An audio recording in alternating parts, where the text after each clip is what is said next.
April 24ನೇ ತಾರೀಕು ಪಹಲ್ಗಾಮಲ್ಲಿ ನಡೆದಂತಹ ಒಂದು ಘಟನೆಗೆ ಪ್ರತಿಕಾರ ತೀರಿಸಿಕೊಳ್ಳಲೇಬೇಕು ಅನ್ನುವಂಥ ಒಂದು ಚರ್ಚೆ ಸಾರ್ವಜನಿಕವಾಗಿ ಆಗ್ತಾಯಿದೆ. ಯಾಕಂತೇಳಿದ್ರೆ ನಾವು ಸುಮಾರು 26 ಭಾರತೀಯರನ್ನು ಕಳ್ಕೊಂಡಿದ್ವಿ.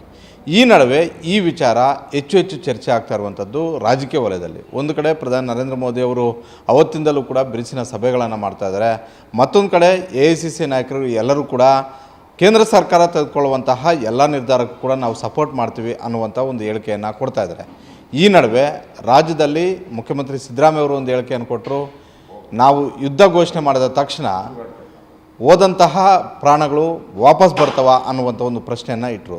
ಜೊತೆಗೆ ಇದಕ್ಕೆ ಆಕ್ಷೇಪವೂ ಕೂಡ ವ್ಯಕ್ತವಾಯಿತು. ಸ್ವತಃ ಕಾಂಗ್ರೆಸ್ ನಾಯಕರು ಕೂಡ ಇದನ್ನು ಸಮರ್ಥನೆ ಮಾಡ್ಕೊಳ್ಳೋದು ಹೇಗೆ ಅನ್ನುವಂಥ ಒಂದು ಪ್ರಶ್ನೆಗಳನ್ನಿಟ್ಟರು.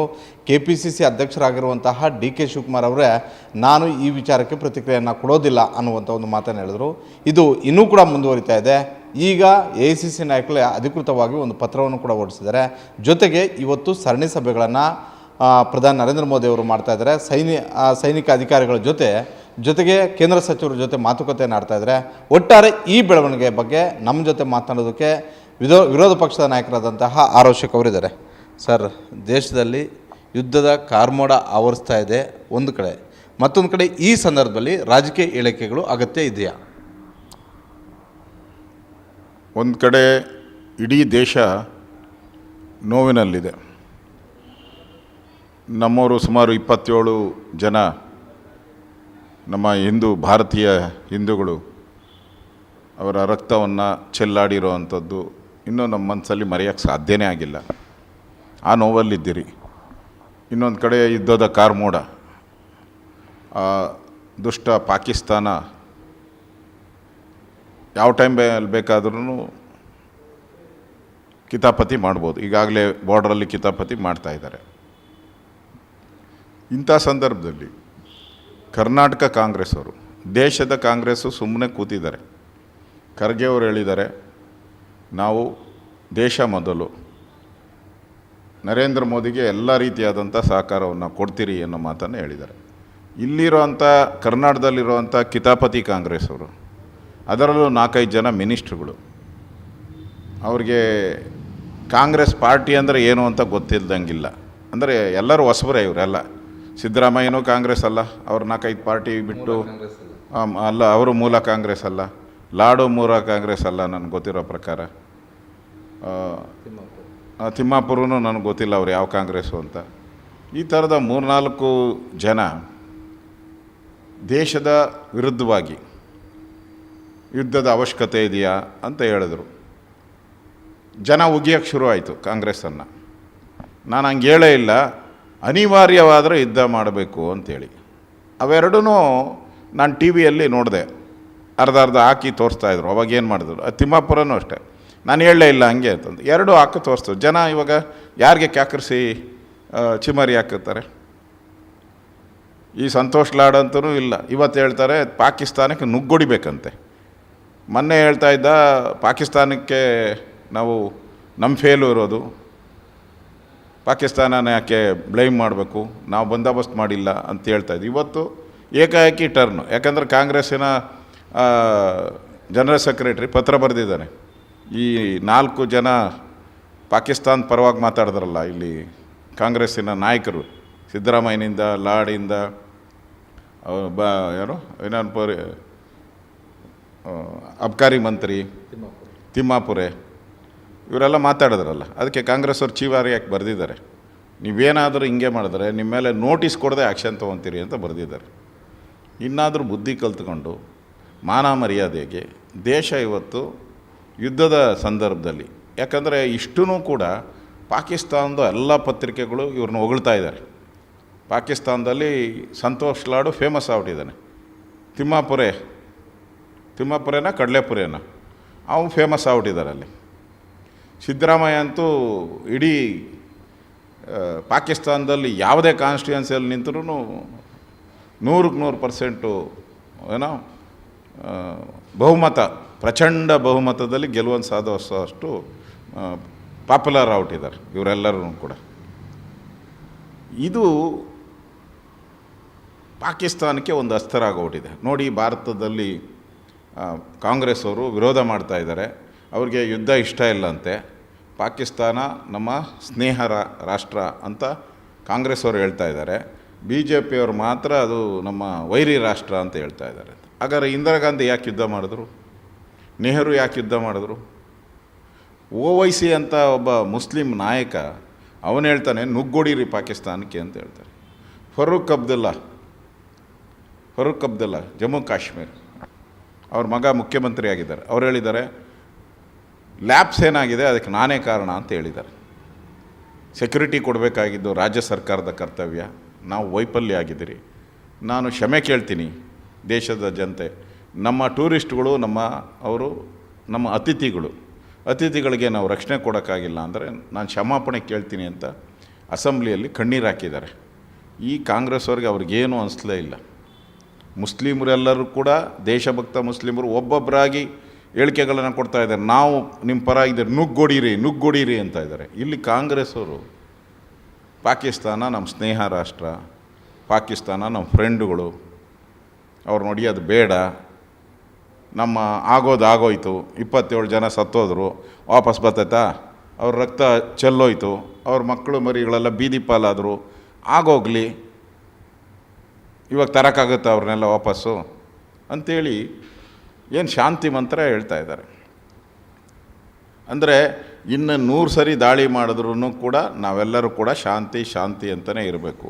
ಅಂದರೆ ನಾವು ಕೈಲಾಗ್ದವರು, ಇಡೀ ಪ್ರಪಂಚದಲ್ಲಿ ನಾವು ಕೈಲಾಗ್ದವರು ಅಂತ ಒಂದು ಸರಿ ತೋರಿಸ್ಕೊಂಡ್ರೆ, ಇವತ್ತು ಪಾಕಿಸ್ತಾನ ಬಂದೈತೆ, ನಾಳೆ ಬಾಂಗ್ಲಾದೇಶನೂ ಬರ್ತೈತೆ, ಕೊನೆಗೆ ಶ್ರೀಲಂಕಾನೂ ಬಂದ್ಬಿಡ್ತೈತೆ. ಅಂದರೆ ನಾವು ನಮ್ಮ ಸಾರ್ವಭೌಮತ್ವವನ್ನು ಉಳಿಸೋವಂಥದ್ದಕ್ಕೆ ಇಂಥ ಕಷ್ಟ ಸಂದರ್ಭದಲ್ಲಿ ಕಾಂಗ್ರೆಸ್ ಅವರು, ಇಲ್ಲಿನ ನಾಯಕರು ಸಿದ್ದರಾಮಯ್ಯ ಆ್ಯಂಡ್ ಗ್ಯಾಂಗ್ ಜೊತೆ ನಿಲ್ಲಬೇಕಾಯಿತು. ಯಾವ ರೀತಿ ರೇವಂತ್ ರೆಡ್ಡಿ ಕಾಂಗ್ರೆಸ್ಸಿನ ಮುಖ್ಯಮಂತ್ರಿ ತೆಲಂಗಾಣ ಅವ್ರು ಹೇಳಿದ್ದಾನೆ, ಗುಂಡು ಹೊಡೀರಿ, ನಾನು ನಿನ್ನ ಜೊತೆ ನಿಲ್ತೀನಿ ಅಂತ. ಆ ಯೋಗ್ಯತೆ ಈ ಕಾಂಗ್ರೆಸ್ ಅವ್ರಿಗಿಲ್ಲ, ಕರ್ನಾಟಕದಲ್ಲಿರೋ ಕಾಂಗ್ರೆಸ್ ಅವ್ರಿಗಿಲ್ಲ. ಸಮಸ್ಯೆ ಏನದು ಸಮಸ್ಯೆ? ಯಾವ ಕಾರಣಕ್ಕೋಸ್ಕರ ಅಂತ ಇಡೀ ದೇಶ ಒಂದು ಕಡೆ, ರಾಜ್ಯ ಕಾಂಗ್ರೆಸ್ ಒಂದು ಕಡೆ ಅನ್ನುವಂಥ ಒಂದು ಅಭಿಪ್ರಾಯಗಳು ವ್ಯಕ್ತವಾಗ್ತವೆ.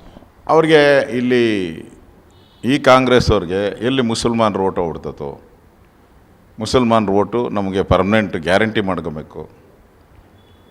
ಈಗ ಆ ಮುಸಲ್ಮಾನರನ್ನು ಓಲೈಸುವಂಥದ್ದಕ್ಕೆ ಓಟ್ಗೋಸ್ಕರ ದೇಶ ಮುಖ್ಯ ಅಲ್ಲ, ಓಟು ಮುಖ್ಯ ಅನ್ನೋ ಪಾಲಿಸಿಗೆ ಅವ್ರು ಬಂದುಬಿಟ್ಟಿದ್ದಾರೆ. ಅವ್ರ ಪಾಲಿಸಿ ಓಟು ಮುಖ್ಯ, ದೇಶ ಮುಖ್ಯ ಅಲ್ಲ, ನಮ್ಗೆ ಅಧಿಕಾರ ಉಳಿಬೇಕು, ಲೂಟಿ ಹೊಡಿಬೇಕು, ಚೆಂದಾಗಿ ಲೂಟಿ ಹೊಡ್ಕೊಂಡು ಇನ್ನು 3 ವರ್ಷ ನಾವು ಹೋಗ್ಬಿಡ್ಬೇಕು, ಅಷ್ಟುವರೆಗೂ ಯುದ್ಧ ಆದರೆ ಲೂಟಿ ಹೊಡಿಯೋಕ್ಕೆ ಕಷ್ಟ ಆಗುತ್ತೆ ಅನ್ನೋದು ಅವ್ರ ತಲೆಯಲ್ಲಿ ಬಂದಿರಬೇಕು. ಮೋಸ್ಟ್ಲಿ ಅದಕ್ಕೆ ಅವ್ರು ಮಾತಾಡ್ತಾಯಿದ್ರು.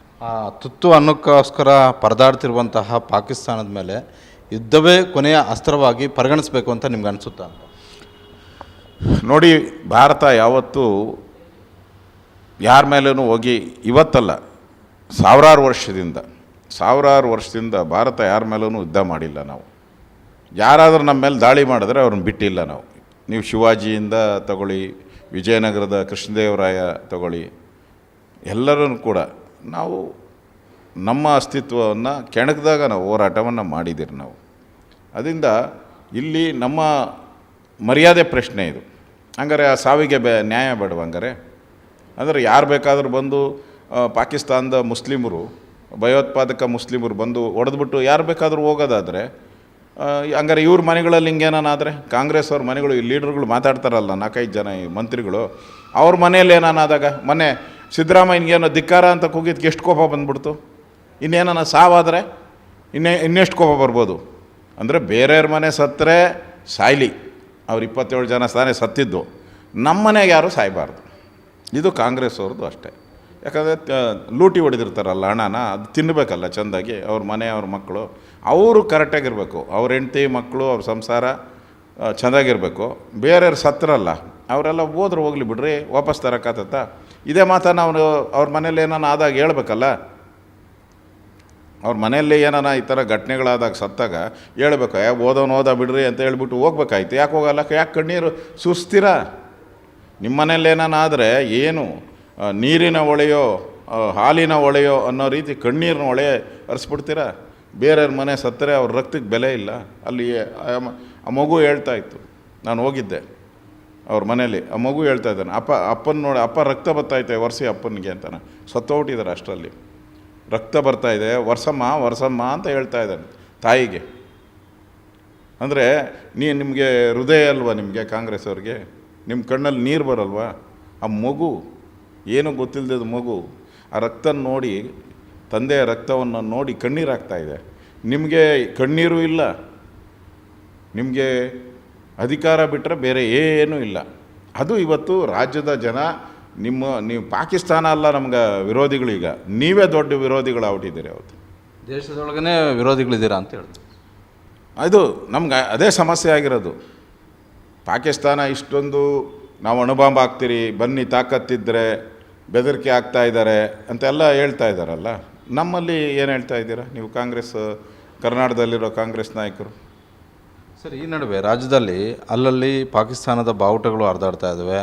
ಜೊತೆಗೆ ಪಾಕಿಸ್ತಾನಕ್ಕೆ ಜೈಕಾರ ಕೂಗುವಂತಹ ಕೆಲವೊಂದು ಘಟನೆಗಳು ಕೂಡ ಆಗ್ತಿದ್ದಾವೆ. ಮೊನ್ನೆ ಮಂಗಳೂರಲ್ಲಿ ಯಾವತ್ತೂ ಆಗಿರುವಂಥ ಒಂದು ಇನ್ಸಿಡೆಂಟ್ ಈಗ ವೈರಲ್ ಆಗ್ತಾ ಇದೆ. ಅಂದರೆ ಎಲ್ಲಿಗೆ ಹೋಗ್ತಿದೆ ಅಂತ ನೋಡಿ, ಇವರೆಲ್ಲ ಕಿಡಿಗೇಡಿಗಳಷ್ಟೇ. ಇವರೆಲ್ಲ ಒಂದು 100 ಜನನೂ ಇಲ್ಲ. ಇವ್ರಿಗೆಲ್ಲ ಯಾರ್ಯಾರು ಪಾಕಿಸ್ತಾನ ಜಿಂದಾಬಾದ್ ಅವ್ರಿಗೆಲ್ಲ ಗುಂಡಿಕ್ಕಬೇಕು. ದೇಶದ್ರೋಹಿಗಳು ಇವರು. ನಮ್ಮನ್ನು ತಿಂದು, ನಮ್ಮ ನೀರು ಕುಡಿದು, ನಮಗೆ ಧಿಕ್ಕಾರ ಕೂಗೋವಂಥವ್ರು ಯಾರಿದ್ದಾರೋ ಇವರೆಲ್ಲರಿಗೂ ಗುಂಡಿಕ್ಕಬೇಕು ಇವ್ರಿಗೆ. ಆವಾಗ ಈ ದೇಶಕ್ಕೆ ಒಳ್ಳೇದಾಗ್ತೈತೆ. ಇಲ್ಲಾಂದ್ರೆ ಇಲ್ಲಿ ಇಟ್ಕೊಂಡೇ ಎಲ್ಲ ಮೆಸೇಜ್ಗಳು ಕೊಡ್ತಾರೆ. ಇವಾಗ ನೋಡಿ, ಸಿದ್ದರಾಮಯ್ಯ ಇವರೆಲ್ಲ ಮಾತಾಡೋದು ಅಲ್ಲಿಗೆ ಹೆಂಗೆ ಹೋಗ್ತೈತೆ? ಇಲ್ಲಿ ಮೆಸೇಜ್ ಕೊಡ್ತಾರೆ, ನೋಡಿ ಹಿಂಗೆ ಸಿದ್ದರಾಮಯ್ಯ ಮಾತಾಡಿದ್ದಾನೆ, ಲಾಡ್ ಮಾತಾಡಿದ್ದಾರೆ ಅಂತ ಮೆಸೇಜ್ ಕೊಡ್ತಾರೆ. ಈ ಒಳಗಡೆ ಇರೋವಂಥ ಮೀರ್ ಸಾಧಕ್ ಅಂತ ಒಬ್ಬ ಇದ್ನಲ್ಲ, ಈ ಮೀರ್ ಸಾಧಕರಿಗೆ ಅಷ್ಟು ಸರಿಯಾದಂಥ ಚಡಿ ಏಟು ಹೊಡಿಬೇಕು ಇವ್ರಿಗೆ. ಹಾಗಾದರೆ ನಮ್ಮ ರಾಜ್ಯದಲ್ಲೂ ಕೂಡ ಪಾಕಿಸ್ತಾನದಿಂದ ಬಂದಂಥವರು ಇದ್ದಾರೆ, ಇಲ್ಲಿಂದನೇ ಮಾಹಿತಿಗಳು ಪಾಕಿಸ್ತಾನಕ್ಕೆ ಹೋಗ್ತಿದ್ದಾವೆ ಅಂತ ತಮ್ಮ ನಿಲುವೇನು ಸರ್? ಗ್ಯಾರಂಟಿ, ಡೌಟೇ ಇಟ್ಕೊಂಬೇಡಿ. ಇಲ್ಲಿಂದನೇ. ಯಾಕಂದರೆ ಈ ಸಿದ್ದರಾಮಯ್ಯ ಮಾತಾಡಿದ್ದು ಇಮಿಡಿಯೇಟಾಗಿ ಹೋಗ್ತೈತೆ. ನೆನ್ನೆ ಪ್ರಧಾನಮಂತ್ರಿಯ ತಲೆ ತೆಗೆದು ಕಳಿಸಿರೋದು ಇಮಿಡಿಯೇಟಾಗಿ ಅಲ್ಲಿ ವೈರಲ್ ಆಗ್ತೈತೆ ಅಂತ ಹೇಳಿದ್ರೆ ಇಷ್ಟು ಬೇಗ ಕಳಿಸೋರು ಯಾರು? ಇಲ್ಲಿರೋಂಥ ದೇಶದ್ರೋಹಿಗಳೇ. ಈ ದೇಶದ್ರೋಹಿಗಳು ಇವತ್ತು ಸಂತೋಷ್ ಲಾಡ್ ಅವ್ರ ಪರವಾಗಿ ಮಾತಾಡಿದ್ದಾರೆ, ಪಾಕಿಸ್ತಾನ ಜಿಂದಾಬಾದ್ ಅನ್ನೋರ ಪರವಾಗಿ ಮಾತಾಡಿದ್ದಾರೆ. ಅವ್ರು ಯಾಕೆ ಮಾಡ್ತಾರೆ? ಅವ್ರಿಗೇನೋ ಸಮಸ್ಯೆ ಇದೆ, ಅದನ್ನು ಪರಿಹರಿಸಬೇಕು ಅಂತಾನೆ. ಏನು ಸಮಸ್ಯೆ ಪರಿಹರಿಸೋಕ್ಕೆ ಏನು ಅವರೇನು ನಮ್ಮ ನೆಂಟ್ರ? ದೇಶದ್ರೋಹಿ ಅಂದಮೇಲೆ ದೇಶದ್ರೋಹಿನೇ. ಈ ಥರ ಕಾಂಗ್ರೆಸ್ ಅವ್ರ ಬಗ್ಗೆ ಇರೋವಂಥ ಸಾಫ್ಟ್ ನೇಚರ್ ಏನಿದೆ, ಅದರಿಂದ ಇವತ್ತು ಭಯೋತ್ಪಾದನೆ ಜಾಸ್ತಿ ಆಗಿದೆ. ಈ ಘಟನೆ ಪಹಲ್ಗಾಮಲ್ಲಿ ಆ ಘಟನೆ ಆದ ಬಳಿಕ ಅಮಿತ್ ಶಾ ಅವರೊಂದು ಸಭೆ ಕರೀತಾರೆ. ಸಭೆ ಆದ ಬಳಿಕ ಎಲ್ಲ ರಾಜ್ಯಗಳಿಗೂ ಒಂದು ಸಂದೇಶ ರವಾನೆ ಮಾಡ್ತಾರೆ. ನಿಮ್ಮ ರಾಜ್ಯಗಳಲ್ಲಿ ಇರುವಂತಹ ಅಕ್ರಮಿ ಪಾಕಿಸ್ತಾನದಿಂದ ಬಂದಂಥವರನ್ನು ನೀವು ಹೊರಗಾಕಬೇಕು ಅಂತ ಹೇಳ್ಬಿಟ್ಟು ಕೇಂದ್ರ ಸರ್ಕಾರದ ಜೊತೆಗೆ ನಿಮ್ಮ ರಾಜ್ಯಗಳ ಜವಾಬ್ದಾರಿಯೂ ಕೂಡ ಇದೆ. ಆದರೆ ಈ ಕ್ಷಣಕ್ಕೂ ಕೂಡ ರಾಜ್ಯದಲ್ಲಿ ಎಷ್ಟು ಜನ ಪಾಕಿಸ್ತಾನದಿಂದ ಬಂದಿರುವಂತಹವರು ಇದ್ದಾರೆ, ಅಕ್ರಮವಾಗಿ ಇಲ್ಲಿ ಒಲಿಸ್ತಾ ಇದ್ದಾರೆ, ಎಷ್ಟು ಜನರನ್ನು ನಾವು ಹೊರಗಡೆ ಕೊಡ್ತೀವಿ? ಈ ಅಧಿಕೃತ ಹೇಳಿಕೆಗಳನ್ನು, ಅಧಿಕೃತ ಅಂಕಿಅಂಶಗಳನ್ನು ರಾಜ್ಯ ಸರ್ಕಾರ ಬಿಡುಗಡೆ ಮಾಡ್ತಾ ಇಲ್ಲ. ಇಲ್ಲಿರೋವಂಥ ಕಾಂಗ್ರೆಸ್ ಸರ್ಕಾರ ಏನಿದೆ, ಇವರು ಡಿಲೇ ಮಾಡೋ ಪ್ರೊಸೆಸ್ಸು. ಕೇಂದ್ರ ಸರ್ಕಾರಕ್ಕೆ ಪತ್ರ ಬರೋದು, ಇವ್ರದ್ದೊಂದು ಹಿಂಗಿದೆ, ಇವ್ರು ಹಿಂಗೆ ಮದುವೆ ಆಗಿದ್ದಾರೆ, ಇವರು ಹೆಲ್ತ್ ಮೇಲೆ ಬಂದಿದ್ದಾರೆ, ಏನೋ ಒಂದು ಸಬೂಬು ಹೇಳಿ ಅವ್ರನ್ನೆಲ್ಲ ಇಲ್ಲೇ ಇಟ್ಕೊಬೇಕು. ಯಾಕಂದರೆ ಇವರು ಮಾತಾಡಿರೋದನ್ನೆಲ್ಲ ಅಲ್ಲಿ ಕಳಿಸ್ಬೇಕಲ್ಲ ಪಾಕಿಸ್ತಾನಕ್ಕೆ. ಇವರು ಪಾಕಿಸ್ತಾನದಲ್ಲಿ ಹೀರೋಗಳಾಗಬೇಕು ಈ ಕಾಂಗ್ರೆಸ್ ಅವರು. ಅದಕ್ಕೆ ಅವ್ರನ್ನೆಲ್ಲ ಇಲ್ಲೇ ಇಟ್ಕೊಂಡಿದ್ದಾರೆ. ಈಗ ಬೇರೆ ಬೇರೆ ರಾಜ್ಯದಲ್ಲಿ 100 ಜನನ ಕಳಿಸಿದ್ದಾರೆ, ಹೊಡೆದು ಆಚೆ ಹಾಕಿದ್ದಾರೆ ಈ ಪಾಕಿಸ್ತಾನದವ್ರನ್ನ, ದುರುಳರನ್ನ. ಇಲ್ಲಿ ನಮ್ಮ ರಾಜ್ಯದಿಂದ 4 ಜನನೇ ಇನ್ನೂ ಹೋಗಿರೋದು. ಅಂದರೆ ಈ ಸರ್ಕಾರ ಯಾರ ಪರ ಇದೆ, ಯಾರಿಗೆ ಬೆಂಬಲಿಸ್ತಾ ಇದೆ? ಈ ರಾಜ್ಯದ ಜನ, ಕರ್ನಾಟಕದ ರಾಜ್ಯಕ್ಕೆ ಕೈ ಮುಗಿದು ವಿನಂತಿ ಮಾಡ್ತೀನಿ, ಇದು ದೇಶದ ಪ್ರಶ್ನೆ, ನಮ್ಮ ಮಕ್ಕಳು ಮರಿ ಅವರ ಬದುಕಿನ ಪ್ರಶ್ನೆ ಇದು. ನಾವೇನಾದರೂ ಈ ಸಂದರ್ಭದಲ್ಲಿ ತಪ್ಪು ಮಾಡಿದ್ರೆ ದೇಶ ನಮ್ಮನ್ನು ಯಾವತ್ತೂ ಕ್ಷಮಿಸಲ್ಲ. ನಮಗೆ ಸ್ವಾತಂತ್ರ್ಯ ಬರೋಕ್ಕೆ ಲಕ್ಷಾಂತರ ಜನ, ಕೋಟ್ಯಾಂತರ ಜನ ಪ್ರಾಣ ಕೊಟ್ಟಿದ್ದಾರೆ. ಬಂದಿರೋ ಸ್ವಾತಂತ್ರ್ಯನ ನಾವು ಉಳಿಸ್ಕೊಂಡಿಲ್ಲ, ಮತ್ತೆ ನೀವು ಪಾಕಿಸ್ತಾನಕ್ಕೆ ಹೋಗಿ ಸೇರಿಸ್ಬೇಕು ನಮ್ಮ ಭಾರತನ ಅಂತಂದರೆ ನಮ್ಮ ಗತಿ ಏನಾಗಬೇಕು, ನಮ್ಮ ಮಕ್ಕಳ ಗತಿ ಏನಾಗಬೇಕು, ನಮ್ಮ ಪರಿವಾರದ ಅಂತ ಯೋಚನೆ ಮಾಡಿ ದಯವಿಟ್ಟು ಯಾರ್ಯಾರು ಈ ಥರ ಆಂತರಿಕವಾಗಿರುವಂಥ ಕಳ್ಳರಿದ್ದಾರೆ, ಭಯೋತ್ಪಾದಕರಿದ್ದಾರೆ, ಅವ್ರಿಗೆ ಬೆಂಬಲ ಮಾಡುವಂಥ ಜನ ಯಾರಿದ್ದಾರೆ, ಅವ್ರಿಗೆ ದುಡ್ಡು ಸಪ್ಲೈ ಮಾಡುವಂಥ ಜನ ಯಾರಿದ್ದಾರೆ, ಅವ್ರು ಕೋರ್ಟ್ಗೆ ಹೋದ್ರೆ ಬಿಡಿಸ್ಕೊಂಬರೋ ಜನ ಯಾರಿದ್ದಾರೆ, ಅವ್ರನ್ನೆಲ್ಲ ನೀವು ನೋಡಿದ್ದೀರಿ, ಗೊತ್ತಿದೆ ನಿಮಗೀಗ ಆಲ್ರೆಡಿ ಯಾರು ಪಾಕಿಸ್ತಾನ ಪರ ಇದ್ದಾರೆ ಅನ್ನೋದು ನಿಮಗೆ ಜಾಹೀರಾತಾಗ್ಬಿಟ್ಟಿದೆ ಕರ್ನಾಟಕದಲ್ಲಿ. ಅವ್ರ ಬಗ್ಗೆ ಎಚ್ಚರಿಕೆ ಇದ್ದು ಅವರು ಸರಿಯಾದಂಥ ಪಾಠ ಇನ್ನು ಜನ್ಮದಲ್ಲಿ ಅವರು ಯಾರೂ ಹಿಂಗೆ ಪಾಕಿಸ್ತಾನಕ್ಕೆ ಬೆಂಬಲ ಮಾಡುವಂಥ ಜನ ಯಾರಿದ್ದಾರೆ ಇನ್ನು ಜನ್ಮದಲ್ಲಿ ಅವರು ಪಾಕಿಸ್ತಾನಕ್ಕೆ ಸಪೋರ್ಟ್ ಮಾಡಬಾರ್ದು ಅಂಥ ಬುದ್ಧಿಯನ್ನು ರಾಜ್ಯದ ಜನ ಕಲಿಸ್ಬೇಕು ಅಂತ ಕೈ ಮುಗಿದು ವಿನಂತಿಯನ್ನು ಮಾಡ್ತಾಯಿದ್ದೀನಿ. ಸರ್, ಸತ್ತ ಕುಟುಂಬಗಳಿಗೆ ಅವತ್ತೇ ಮುಖ್ಯಮಂತ್ರಿಗಳು ಪರಿಹಾರವನ್ನು ಘೋಷಣೆ ಮಾಡಿದರು. ಆದರೆ ಆ ಪರಿಹಾರದ ವಿಚಾರದಲ್ಲಿ ಭಾಳಷ್ಟು ಪ್ರಶ್ನೆಗಳು ಕೂಡ ಉಟ್ಕೊಂಡಿದ್ದಾವೆ. ಜೊತೆಗೆ ತಾವು ವಿರೋಧ ಪಕ್ಷದ ನಾಯಕರಾಗಿ ಆ ಪರಿಹಾರವನ್ನು ಹೆಚ್ಚಳಕ್ಕೆ ಒತ್ತಾಯ ಮಾಡ್ತೀರಾ? ಜೊತೆಗೆ BJPಯಿಂದ ಏನಾದರೂ ಆ ಕುಟುಂಬಗಳಿಗೆ ಸಹಾಯದಾನ ಮಾಡ್ತೀರಾ? ಈಗಾಗಲೇ ನಮ್ಮ ತೇಜಸ್ವಿ ಸೂರ್ಯ ಅವರು ನಮ್ಮ ಎಲ್ಲರ ಹತ್ರನ ಕಲೆಕ್ಟ್ ಮಾಡಿ ಆ ಎರಡೂ ಕುಟುಂಬಗಳು ಹಣ ಕೊಡುವಂಥದ್ದಕ್ಕೆ ಪಾರ್ಟಿಯಿಂದ ತೀರ್ಮಾನ ಆಗಿ ಅದನ್ನು ಮಾಡ್ತಾಯಿದ್ದಾರೆ, ಆ ಅಭಿಯಾನವನ್ನು ಮಾಡ್ತಾಯಿದ್ದಾರೆ. ನಾನು ರಾಜ್ಯ ಸರ್ಕಾರ, ಈ ಮಹಾರಾಷ್ಟ್ರ ಸರ್ಕಾರ ನಾನು ಕೇಳ್ಪಟ್ಟೆ 50 ಲಕ್ಷ ಏನೋ ಕೊಡ್ತಾಯಿದ್ದಾರೆ ಅಂತ ಕೇಳ್ಪಟ್ಟೆ ನಾನು. ನಮ್ಮ ಮುಖ್ಯಮಂತ್ರಿ ಆ ವಯನಾಡಲ್ಲಿ ಆನೆ ತುಳು ಸತ್ತಿರೋದಕ್ಕೆ 25 ಲಕ್ಷ ಕೊಡ್ತಾರೆ. ಆನೆ ತುಳಿತಕ್ಕೆ ಇಲ್ಲಿ ದೇಶಕ್ಕೋಸ್ಕರ ಅವರು ಪ್ರಾಣ ಹೋಗಿರೋದು, ಅವರೇನು ತಪ್ಪು ಮಾಡಿರಲ್ಲ. ನಮ್ಮ ಭಾರತದವರು ಹಿಂದೂ ಅಂತೇಳಿ ಹೊಡೆದಿರೋದು ಅವ್ರಿಗೆ. ಅಂಥವ್ರಿಗೆ ನೀವು 10 ಲಕ್ಷ ಕೊಟ್ಬಿಟ್ಟು ಅದು ಕಾಟಾಚಾರಕ್ಕೆ ಕೊಟ್ಟಂಗೆ ನೀವು ಮಾಡಿದಿರಲ್ಲ. ನ್ಯಾಯನ ಇದು? ಮಹಾರಾಷ್ಟ್ರದ ಸರ್ಕಾರ, ಪಕ್ಕದಲ್ಲಿರೋ ಮಹಾರಾಷ್ಟ್ರ ಸರ್ಕಾರ, ಅದೂ ಭಾರತದ ಸರ್ಕಾರನೇ. ಆ ರೀತಿ ನೋಡಿ ನೀವು ಅವ್ರಿಗೆ ಇನ್ನಷ್ಟು ಹೆಚ್ಚು ಪರಿಹಾರ ಕೊಡಬೇಕು ಅಂತೇಳಿ ನಾನು ಕೂಡ ರಾಜ್ಯ ಸರ್ಕಾರಕ್ಕೆ ಆಗ್ರಹವನ್ನು ಮಾಡ್ತೀನಿ. ಕೊನೆಯದಾಗಿ ಸರ್, ಮಾನ್ಯ ರಾಜ್ಯ ಮುಖ್ಯಮಂತ್ರಿಗಳಾಗಿರುವಂತಹ ಸಿದ್ದರಾಮಯ್ಯ ಅವ್ರಿಗೆ ಗ್ಯಾರಂಟಿ ನ್ಯೂಸ್ ಮೂಲಕ ತಾವು ಏನು ಹೇಳಕ್ಕೆ ಬಯಸ್ತೀರಿ? ನೋಡಿ, ಮುಖ್ಯಮಂತ್ರಿ ಪದವಿ ಇಂಪಾರ್ಟೆಂಟ್ ಅಲ್ಲ. 100 ಜನ ನಿಮ್ಮ ಹಿಂದೆ 10 ಜನ ಬಂದೋಗಿದ್ದಾರೆ, ಮುಂದೆನೂ 100 ಜನ ಬಂದೋಗ್ತಾರೆ. ಆದರೆ ಮುಖ್ಯಮಂತ್ರಿ ಅಂತ ಒಬ್ಬ ಸಮರ್ಥ ಮುಖ್ಯಮಂತ್ರಿ, ದೇಶ ಪ್ರೇಮಿ ದೇಶದ ಪ್ರೇಮಿ, ದೇಶದ ಪರವಾಗಿರುವಂಥ ಮುಖ್ಯಮಂತ್ರಿ ಅನಿಸ್ಕೊಳೋದು ಭಾಳ ಕಷ್ಟ. ನೀವು ಆ ಸಾಲಿನಿಂದ ಆಚೆ ಹೊರಟೋಗಿದ್ದೀರ ನೀವು.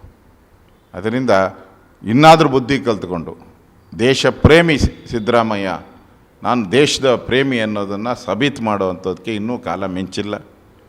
ಇನ್ಮೇಲಾದರೂ ಈ ಓಲೈಕೆ, ಪಾಕಿಸ್ತಾನವನ್ನು ಓಲೈಕೆ ಮಾಡೋದು, ಮುಸ್ಲಿಮರನ್ನು ಓಲೈಕೆ ಮಾಡುವಂಥ ಒಂದು ಮಾನಸಿಕ ಸ್ಥಿತಿಯನ್ನು ಬಿಟ್ಟು ದೇಶಪ್ರೇಮಿ ಭಾರತೀಯನಾಗಿ, ಭಾರತದ ಮುಖ್ಯಮಂತ್ರಿಯಾಗಿ ಪರಿವರ್ತನೆ ಆಗೋಕ್ಕೆ ಅವಕಾಶ ಇದೆ. ಆದಷ್ಟು ಬೇಗ ಪಾಠ ಕಲ್ತ್ಕೊಂಡು ಪರಿವರ್ತನೆ ಆಗಿ ಅಂತ ನಾನು ಅವರಿಗೆ ಸಂದೇಶವನ್ನು ಕೊಡ್ತಾಯಿದ್ದೀನಿ. Thank you sir, thank you. ಇದಿಷ್ಟು ವಿರೋಧ ಪಕ್ಷದ ನಾಯಕರಾದಂತಹ ಆರ್ ಅಶೋಕ್ ಅವರು ಹೇಳ್ತಾ ಇರುವಂಥ ಒಂದು ಮಾತು. ಈಗ ಇಡೀ ದೇಶವೇ ಯಾರು ಈ ಕೃತ್ಯಕ್ಕೆ ಕಾರಣರಾದರೋ ಅವ್ರಿಗೆ ಸರಿಯಾದಂತಹ ಒಂದು ಶಿಕ್ಷೆ ಆಗಲೇಬೇಕು ಅನ್ನುವಂಥ ಒಂದು ಒತ್ತಾಯವನ್ನು ಮಾಡ್ತಾ ಇದೆ. ಈ ನಡುವೆ ಕಾಂಗ್ರೆಸ್ನ ನಾಯಕರು ಕೊಡ್ತಾ ಇರುವಂಥ ಒಂದು ಹೇಳಿಕೆಗೂ ಕೂಡ ರಾಜ್ಯ ಮತ್ತು ರಾಷ್ಟ್ರ ಮಟ್ಟದಲ್ಲಿ ಚರ್ಚೆ ಆಗ್ತಿದೆ. ಜೊತೆಗೆ ದೇಶದ ಜನ ನಿಮ್ಮನ್ನು ಕ್ಷಮಿಸೋದಿಲ್ಲ. ಹೀಗಾಗಿ ಮುಖ್ಯಮಂತ್ರಿ ಸಿದ್ದರಾಮಯ್ಯ ಅವರಿಂದ ಆದಿಯಾಗಿ ಸಂತೋಷ್ ಆಗಿರ್ಬೋದು, ತಿಮ್ಮಾಪುರ ಅವರಾಗಿರ್ಬೋದು, ಯಾರು ಇಂಥ ಒಂದು ಹೇಳಿಕೆಗಳನ್ನು ಕೊಟ್ಟರೋ, ಪಾಕಿಸ್ತಾನದಲ್ಲಿ ಸುದ್ದಿ ಆಗುವಂಥ ಒಂದು ಹೇಳಿಕೆಗಳನ್ನು ಕೊಟ್ಟರೋ, ಈ ನಡೆಯನ್ನು ನೀವು ತಿದ್ದುಪಡಿ ಮಾಡ್ಕೊಳ್ಳಿ. ಕೇಂದ್ರ ಸರ್ಕಾರದ ಜೊತೆ ಇಂಥ ಒಂದು ಸಂದರ್ಭದಲ್ಲಿ ಅವ್ರ ಜೊತೆ ಇರ್ತೀವಿ ಅನ್ನುವಂಥ ಒಂದು ಸಂದೇಶವನ್ನು ರವಾನೆ ಮಾಡಿ ಅನ್ನುವಂಥ ಒಂದು ಸಲಹೆಯನ್ನು ಕೊಡ್ತಾ ಇದ್ದಾರೆ. ಕ್ಯಾಮರಾಮನ್ ನವೀನ್ ಜೊತೆ Maruti Pavagada, guarantee news, Bengaluru. Guarantee news, ಸುದ್ದಿ ಖಚಿತ, ನ್ಯಾಯ ನಿಶ್ಚಿತ.